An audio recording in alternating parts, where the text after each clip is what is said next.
So Kristen's been with Family First Life now for about 2 years, and update me if I got that off, Kristen, but about 2 years. Um, Came from another company, a prior company, so wasn't completely new to insurance at the time, but fairly new because it was only been a couple months at the other company. And in that 2 years, she's grown to be a top producer, helping 20, 30 families a month.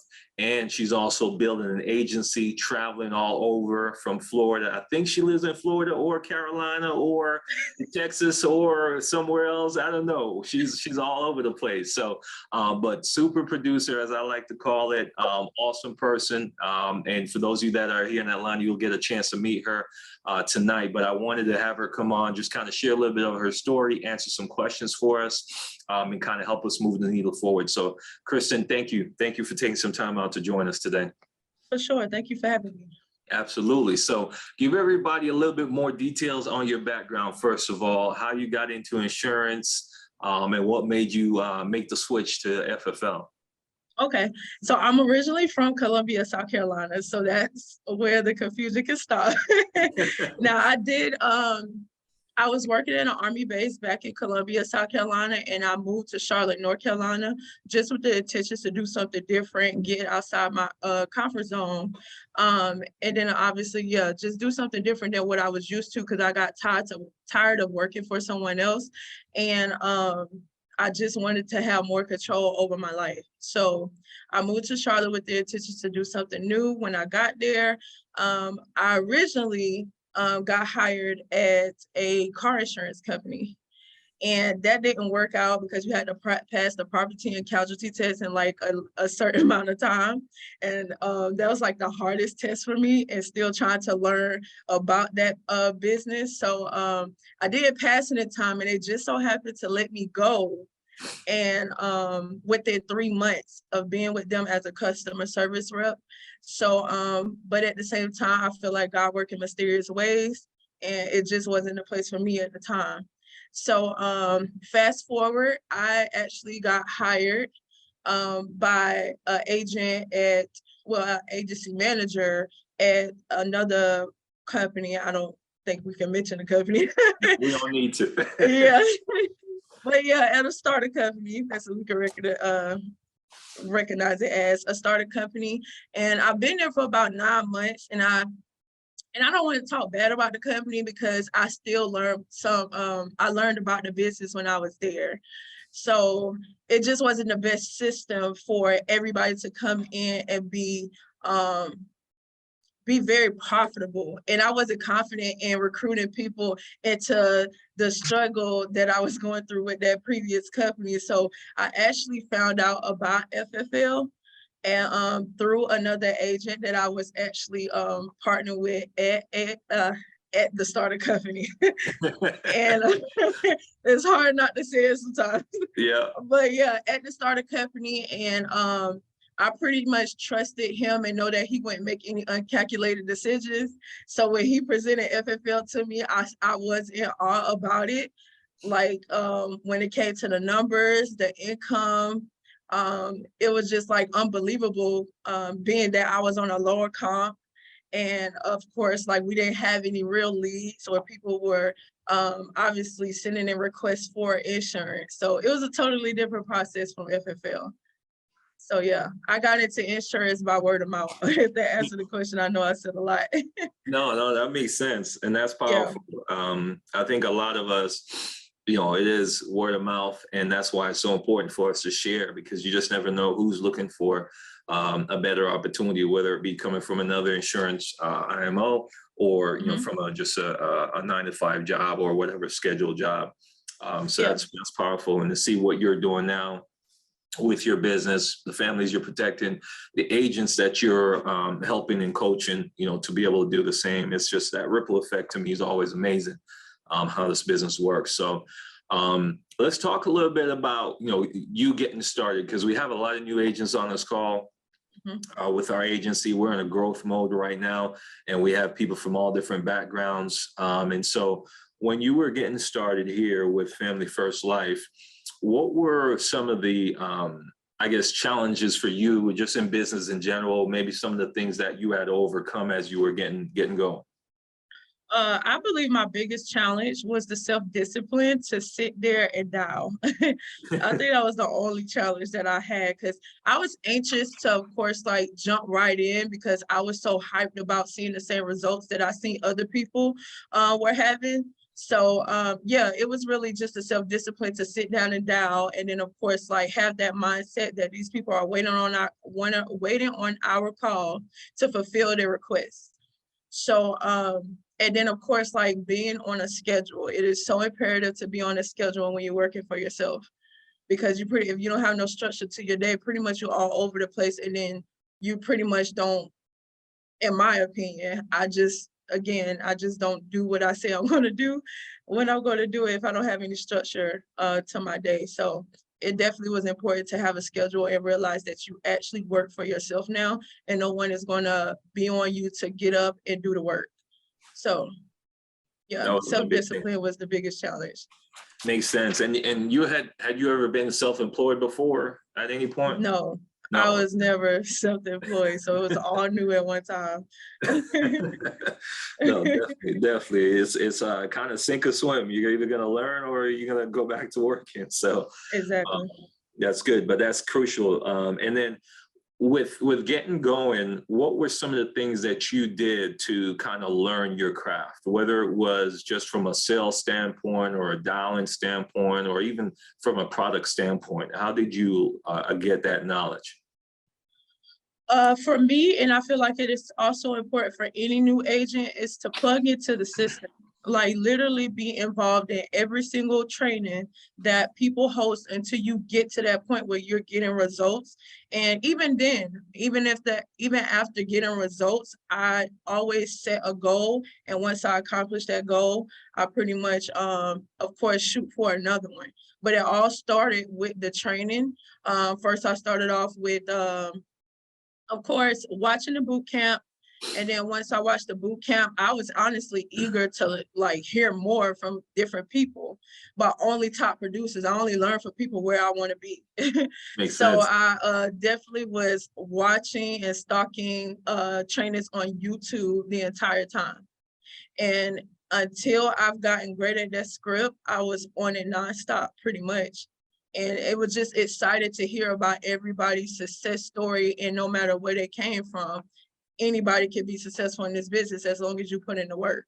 So yeah, I was on trainings nonstop, getting on the, of course, at one point it was FFL had one big dial team. So I was on there unmuting and also listened to other top producers, always plugging in, asking questions, getting advice from the people I wanted to be like. So that was important for me, and that's what helped me a lot, and still to this day. Even when I got in those moments where I pretty much, I guess I got down on myself, or like it wasn't going as I expected, I looked up a trainer to pick myself back up and get me back into that positive mindset. So yeah, 100% of this business starts with mindset, in my Yep. opinion. So that's pretty much what worked for me from beginning Makes to sense. now. And if you had to recommend, some of your top trainers, if you will, for lack of a better terminology, who are some of the producers that you continue to listen to, that you think, everyone can benefit learning from? If you could drop a couple names that they could go on YouTube after this. For sure. For one, his name is Tobe Chukwuerebu. My You direct know that upline one. for sure. That's my first person. And then my second person is Nina. I literally started off with her in-home setup from beginning to end, and pretty much added my little flow in from there. But Nina, I do not know how to say her last name, so I say Nina D. Yep. And then I love Easton Patton. I follow him a lot, especially for his mortgage. So pretty much where I was weak at, I found the people who were stronger in those areas, and that's who I followed the most. So those are Makes my sense. top 3 people. Okay. Awesome. Awesome. All right. Tobe's name, you could just put Tobe, because he has the I think longest that's it name. right there. I just dropped it in the chat. But I can put it where it's TOBECHUKWU. Sad I remember that, but All right, good stuff. And then, and that's so crucial too. I think what I wish I could do was like bottle what I know and just like, hey, here, drink it, as a new agent. right. But the next best thing is, hey, here are the speakers or the trainers that I listen to, listen to them as well. And I think not enough people take advantage of that. Like I remember, and my wife reminded me of this, because we were having a conversation and I was like, man, sometimes you get frustrated as in a management role where people aren't taking full advantage of the opportunity. And then Yes. you remember what you did to be able to take advantage of the opportunity. And yesterday I was thinking about it and I almost sent out a text, but my son grabbed my phone and ran with it. But I was going to send out a message because I was like, man, Sunday is a great day to be training. Right. I never watch football. I still don't to this day, nothing against, in the NFL or whatever, but I was always trying to work on myself and what I could do to improve my craft. So those were the days where I'd be listening to podcasts. I'd be, before we had all that content on YouTube, every agency had like a website with audio files of trainings. And then, we would just listen to those. And not enough people do that. Like in your spare time, train. Don't just expect the skill set to come to you naturally. It is a skill that has to be developed like any other skill. And, it comes with practice and also listening to other people that are doing it. Would you agree? I completely agree. Yeah. Good. So let's talk a little bit about your approach with leads when you got started, because I know a lot of agents getting started is kind of like, man, I don't know if the trust there and spending the money and going to work and getting a return on the investment. So I want you to be 100% honest with us. Were you like gung-ho excited to go buy some leads, or were you a little bit hesitant, and how was that experience like, and how did you work through that? So people really not going to like my answer because I was anxious. I'm a risk taker. So the reason I was anxious because again, when you plug in and you see everybody else not hesitant to brag about their success after purchasing leads, why would I be hesitant about it? So, and that's just my personal opinion. Of course, it's a big purchase, but I believe in other people's success. So, it wasn't a huge thing for me. I was ready to come up with the money so I can spend it. Makes So sense. yeah, and I know everybody don't have it coming in, but you start off small to get more. So I pretty much took advantage of family and friends that of course did support what I do. And of course I wrote policies on them, and then that pretty much helped me get my lead money. Makes And it sense. was up from there pretty much. Okay, good. Yeah. And then what type of leads are you using today? Are you using a mixture of leads? Is there any one specific type of lead that you utilize? My favorite leads to always go for since I've been step foot in the door with instant leads. Mm-hmm. I have never stopped using the leads in the CRM. Kudos to the people that want to spend more money on leads, but I'm going to always stick to what's been working for me. And I feel like you can always maximize still doing CRM leads if you invest more in leads. Yeah. So yeah, I've been in the CRM since I've been here, and my favorite leads are the instant leads. And if it wasn't enough of them, because I get 100 minimum, I'll substitute them for the 1 month old internet leads, life leads. Perfect. And you said you get 100 minimum, so that's each dial there. You want to have 100 leads that you could call and be able to book appointments with. Correct. And when I did telesales at one point, I lied to you not, I start squeezing my leads and realized we got to remember that everybody don't pick up the phone or hasn't picked up the phone when we first call them. Yeah. So I've gotten in that habit after seeing that. I literally wrote 20K in a couple of weeks from just doing squeezing leads. So now I've gotten in the habit of adding my old leads to my new batch of leads to call through again in that same county. So whatever county I bought leads in again, I just add that old batch on and squeeze whatever I can out of those. So I want to get my money's worth every single time. Yeah, always dialing. My theory or my approach is, until I resolve the lead, which is either an appointment or you telling me no to my face, then the lead isn't resolved. And so I'm gonna Right. keep calling you until I'm not just gonna have you sit there and be like, well, that lead, I got it 2 weeks ago. No, Yeah, that family is still unprotected by me. So we need to give you a exactly. call and make sure you get protected. So good. And then you mentioned with telesales, are you running a hybrid business? Are you more in-home or telesales? So when we first started the telesales, because I'm primarily in-home, but Mhm. of course, like I'm all about showing agents that I can do either or, so can you. Yeah. So yeah, I pretty much did hybrid, and I did telesales for 1 month, seeing what I could do for my first time trying it. And I did about 20 families that month for my first time from just lead Nice. squeezing. And then, of course, I do more in-home, to be honest. I just feel like I'm a face-to-face person. I do close more in-home, Okay. for me Okay. personally. Mhm. Awesome. Awesome. So I want to talk a little bit about your in-home and maybe even if you could recall a couple of recent client examples. But before we get there, can you run through your phone script? You calling an internet life lead, just going straight through. We won't role play, but just have you read Yeah, through it. You're calling somebody so everybody can hear you. yeah, Jermaine, this is Kristen calling regarding a form you sent it to my office for the life insurance program in Mecklenburg County. Looks like you put your birthday as 5/16/94. That's you, correct? Okay, perfect. So I'm just an underwriter that's assigned to your case to get that information dropped off to you. Usually only takes about 10 minutes to go over and you decide whether you want to proceed with the program or not. Now, you normally home tomorrow in the morning, evening, or afternoon to drop that off to you. Afternoon, okay, perfect. I have a 1 and a 5. Which one works best for you? 1 o'clock, okay, awesome. So are you married or single? Married, will your husband be home at 1 o'clock as well? Okay, perfect. So, I got you down for 1 p.m. tomorrow. Is it okay to park in the driveway or would you prefer the street? Street, great. So is it okay to call you if I get lost? Um, Sorry, that question threw me off. Is it okay to call you if I get lost? Okay, awesome. Now, one more thing, when I get off, before I get you off the phone, did you most likely send this in to cover your burial, mortgage, or to leave money behind to your loved ones?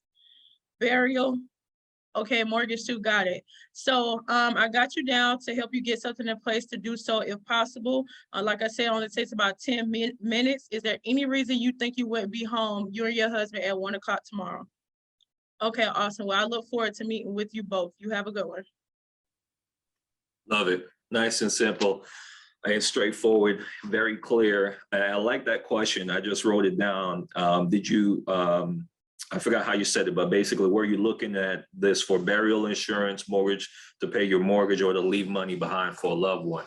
That's getting to the why right there in the call and tying them down. That's powerful. I like I that one. lie to you not. The main reason I started saying that was because when I first got here, it was so easy for people to think that I was somebody from Social Security office, the disability. So it's like people hear you, but they really didn't. So for me to confirm that you know this about life insurance, I asked those to close that down, tie that Perfect. down. I Mhm. like that. I like that. And what let's say one or two objections that you may get and how you overcome them on the phone. Okay, so one is I don't remember filling that out. Okay, perfect, Mary. I know some families tend to forget, but again, I'm just an underwriter that's assigned to get that information to you, and you can do with it as you please afterwards. Now, you normally home tomorrow in the morning, afternoon, or evening. The other one, I'm not interested. Okay, perfect, Mary. I'm not interested either. But again, because this is state regulated, I have to get it in your hands so we can stop calling you. So I'll be in the area tomorrow helping about 10 other families, just trying to figure out what time you're home so I could drop it off to you. Would that be the morning, afternoon, or evening tomorrow? Perfect. Love it. Nice and easy. And this is recorded, guys. So if you can't write that fast, I'll get the recording out to you guys. But those are Good. classic, and those are probably really the only two that you'll hear. Depending on the tonality or the client you're talking to, and that's exactly how to handle them. Funny enough, Kristen, how many times somebody says I'm not interested, you say that, you book the appointment, and you go and you're able to help them? Listen, too many times. I give you a funny story. I know you wanted one. Yeah, sure. A guy told me, and he's still on my books to this day, but a guy, he put up a fuss with me over the phone and said he didn't fill it out and he's not interested anymore if he did. I said, okay, perfect. But when you were interested, did you fill it out to cover burial or mortgage? She was like, it was to cover my burial, but I keep getting declined, so I know you can't find anything for me. I said, how about this? If I can't find nothing for you, I'll give you $50. so, so, and he was like, I want my $50 too. So I'll be there. I went to his house, helped him and his wife, and it took me about 3 apps. Yeah. And I found something for him, and he really cried because he really thought he could not get no coverage. He was like, I guess I'm not getting my $50, but it really warmed my heart to know that I didn't give up on that and still been able to help him and his wife. So yeah. 100%. That's the best thing ever. And it's funny you say that, because today, as I bought some instant leads, as I mentioned at the top of the call, and I was calling, and there were 2 people told me they're not interested. And then I asked them, the way I asked the question is, hey, normally when I get these requests, it's somebody that either has some life insurance and it's not enough, or they're looking to save some money on what they're paying, or they have none at all. Which one are you? And then they broke down. I was like, yeah, well, I was looking for it, but, I keep getting, I'm not finding the rates I like. And so I just decided I'm not interested. I said, perfect. The great thing is I work with 15 different insurance companies. My job is to shop and find you the best rate possible. Takes me about 10 minutes. I'll be there tomorrow. And I was able to get around that. So a lot of times when we hear that, it's just a smoke screen. They were looking for the insurance. And that's the one thing. It's our mindset. You talked about this, Christen, at the top of the call too. I 100% believe every lead I purchase needs more life insurance, or needs some life insurance. More if they have some already, and they definitely need it if they don't have any. I've never in the 5 years I've been doing this come across somebody that I'm like, man, you got way too much insurance. Matter of fact, can I get some of yours? It's never that case. I believe they filled it out. They may not remember, or they're telling me they don't, but I believe they filled it out. And if I approach my mindset that way when I get on the phone, I'm able to help more people. Would you agree? Completely. Yep. So that's good stuff. Thanks for sharing that. And let's talk a little bit about your in-home then. I like to really understand, for you as a top producer, when you get to the house, what are you doing to set up that appointment? So that way, you can be able to best protect that family. What do you say? What's that first 10 or 15 minutes, whatever that is for you, of the setup of the appointment? Yeah. So because I asked that question at the end of the appointment, I use that as my MO when I go in the home. So I pretty much, Mary, I put my license on the table and explain to them. So you told me over the phone you were looking to cover for burial. Now, is this your first time looking for life insurance? Have you sat down with someone before? And pretty much who are we looking to leave this behind for, to take care of this for you in a tragic time like this? And then pretty much get that name and use that name throughout my entire presentation. So pretty much just finding out their why and getting deep enough to where they realize they can't go without it. And once I do that, it's just, I explain the process. It's pretty much a walk in the park from there, after you make sure they're comfortable with giving that information that is needed throughout the application. So I just narrow down that we're going to need your social to make sure you are who you say you are. And of course, that everything you say about your health is true. And then after we take a look at that, it's my job to make sure we find something that's financially comfortable for you. Because if we can't, it doesn't make sense for us to get this in place. But I'm working in the best interest of you to make sure we do find something after we see that you're pre-approved for the coverage. Then we'll take a look at what's going to be who your beneficiaries are. You can have up to 6, just explaining everything that's going to be needed throughout the process. And of course, I do go over the banking at first. Yeah. I don't want nothing to be a surprise by the time I'm in the application. So once I get that confirmation, like, yes, I'm comfortable with giving all this information, the application is a breeze. Yeah. So yeah, I do go over the process, the why, the process, and then we in the app. Okay, perfect. Yeah. I love that. And that's crucial, guys. All of you guys that are new and you're like sweating bullets about getting out there and helping families, one, understand, they ask for your help and they agree for you to come over, right? And then you just have to tell them exactly what you're going to do and do it. That's how I learned the process. It was that simple. And it was like, hey, tell them what you're going to do, then do it.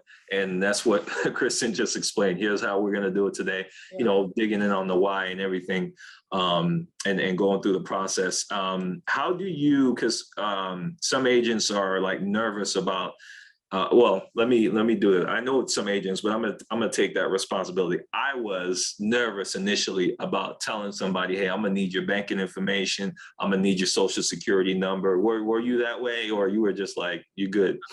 Now, I was a little nervous about that. But after listening to a few top producers, I found out how to break down that wall in the beginning. And you really truly break it down after you've like build a connection with them, like, and listening to their why. They trust you enough to go into that. Usually they trust you enough to give you their information, because especially if you laid out everything up front, just being transparent, it helps a lot. So, and as long as you don't sound so suspicious, like when you're doing it, just let it be natural. Like you do this with everybody, and it's necessary for us to know in order to get something in place to help your family. Yeah. So. 100%. We had agent, he's on here, Rasta. He went out this weekend for the first time, sat with two families and closed both of them. And I was like, man, imagine if you had like 20 appointments. Okay.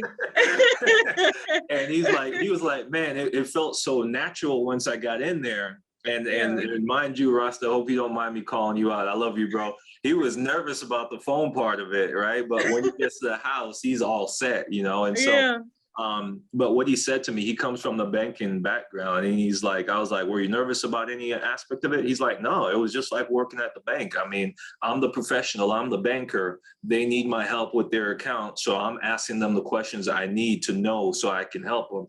And there was no awkwardness about it. And I think that's the key, the mindset. You have to realize that, hey, we're the professional, we're licensed by our state. It's not just something we say on the phone, it's a real deal. And then we need to walk them through the process and explain them. And that's what they expect. So that's great to hear. Any cases that you've recently worked that you could share with us, like a quick overview that you might remember the details of, like what the need was that you solved for, maybe even what product you used to be able to get that client covered? I know I didn't prep you for that. So a recent one. Or anyone that you recall that you think, oh, this is a cool one I'd like to share. Just trying to think. I had a couple. I guess funny ones. I remember a lot of the ones you really just can't forget. I guess one of them was what's the question again, to make sure I answer it? I was just saying, any cases that you remember kind of what the need was, what product you helped the client with to kind of meet that need that they had. Okay. I guess we'll talk about him again. So I always go for if someone looking for burial, and that's usually what I'm doing, final expense. And I always shoot for Americo. I mean, Americo has the best products, hands down. And I know people, try to talk about the rate, but you get what you pay for. And it has a lot more to offer than any other of the products that we can write. But yeah, I would say, I guess what the guy told you about earlier, I was able to help him with the final expense and mortgage. And it's crazy because he was my biggest one. And that was the one that said, I'm not interested. That is true. Yeah, and them be the ones too. So I would say it was him, and pretty much I had to do, if you want to know a product, I had to use Aetna for him. And it was just hard to believe that he was that young and nobody could find coverage for him. Yeah. So I really wanted to truly find out what was the case. So it took for me to do an Aetna product, and then I was able to help his wife cover them for the mortgage Okay. with John Hancock and Americo. So it Mhm. was about two big policies. Awesome. And I was able to help put them in place and got a referral. That's good So stuff. yeah, those the best leads too. Yeah, 100%. It's Yeah, funny so you say, yeah, it's funny you say that about Americo, and then also clients that push you, that can be a little bit difficult because you come across and we deal with people. If we're in the people business. If you don't like people, right. it's not the business for you. you No, you get the good, bad, and the ugly, and but at the end of the day, we're all imperfect human beings trying to progress in life. So we don't judge anybody. We just help everybody we can. But one of my sure. first appointments, I got started in June of 2017, Right. July of 20, I mean, you July can work. of 2017. I met with a client, and over the phone, it was a mortgage protection lead, second chance mortgage protection lead. And, a little bit difficult over the phone, but I was able to book the appointment and then get to the house. She's standing at the door. Yeah, remember I told you I ain't buying nothing today. And, and so was able to, get past, okay, no problem. I just got to go over the information with you. And was able to sit down with her, and we put in place a Americo Eagle Premier just to cover a year of the mortgage payments. Mhm. 6 months later, December, she died of a heart attack. 6 months Wow. later, Americo paid out the policy. I got a call from her daughter that said, hey, my mom recently passed. She had a policy with you guys for the mortgage. And I was like, what's your mom's name? And she told me. I was like, no way. I just met this lady. That was my first death claim. Just met her 6 months earlier. Dang. Americo paid out, she was able to take care of the mortgage so she could sell the house. So the clients, when you have those clients that fight you a little bit, fight for them. And know that, I've had multiple claims. Unfortunately, my 5 years of doing this with Americo, and they've always paid out. So even a cancer claim on the HMS product. So definitely a great company to work with. Have you had a death claim yet, I was Chris? just about to touch on that. I think you really become a real life insurance agent once you get a death Yeah. claim. Because it's a bittersweet moment, like, as in, like, of course we hate they had to go, but of course, like, you were able to help them. Yeah. And they were able to call on you and help you, and you helped them their family walk through that process. So it's like, it makes it more real for you and realize this is necessary to help families with. And I have my first one maybe 2 months ago. Oh, wow. Okay. Yeah, they had the policy for about a year. But yeah, it was for 2 months ago, and I just couldn't even believe it. And I take pictures with really all of my clients. Yeah. So like, it's like, dang, I sit there and remember like our entire conversation Yeah. all the way up into that picture. So I definitely was thankful I was put in that position to be there for them. Yeah, during it the time definitely like gives that. you a greater appreciation for what we Yeah. do. And it makes it worth it to go through what we go through, because not every Yeah. day is easy, right? Right. Some days, whether it's field day or dial day, you could have rough days. But in addition to the income, and that's what I liked about this industry when I saw it, I was like, okay, I'm not just doing this for money. I really Right. feel like I'm helping somebody's family, and that's a fulfilling feeling, not just dollars. So all right, guys, drop your questions into the chat. We're going to take some questions here. We got a couple. Let me rattle these off. Before I do that, though, Christen, anything else you wanted to say about in-home? Any other tips for in-home that you want to drop while I'm reviewing these questions? Pretty much no. Just like give it your all, and especially for the new agents, it seemed like all hope is gone when it just don't seem like it's going right. When it comes, like, you expect so much so soon. But as long as you be consistent, the numbers always work in your favor. So just book more appointments and get in more family spaces, and the results again gonna work in your favor. Makes sense. That's a good Yeah. tip right there. Yeah. Ursula was asking about if you're doing policies on family and friends, which carriers pay advance instead of as earned. I don't think any of them pay advance anymore for like immediate family. Is that right? Yeah, not immediate family. So I mostly did friends of friends. Okay. But yeah, mostly friends of friends. But it was one, I believe John Hancock and Mutual. Mutual, I know. I think they ended theirs either earlier this year or end of last Ah, year. yeah, John Hancock might still. You'd have to confirm with them, Ursula, to see. But yeah, typically, if it's immediate family, it's as earned, and then right. extended, like friends and whatnot, you get your advanced commission. Mm-hmm. Anissa has a question. Do you door knock when you're in the field running appointments? And if so, what's your door knock method? In the beginning, when I wasn't booking enough appointments, I was, but now I book so many, I really have to door knock. But my method is Shawn Mike's method. Okay, I like it. Just Tell take the everybody what pedal that. to the door. Oh, you want my shoes on and off, on and off. And then pretty much acting like you already had an appointment with them. Uh, so yeah, that's my way of getting into the door. It's an assumptive method, right? Right.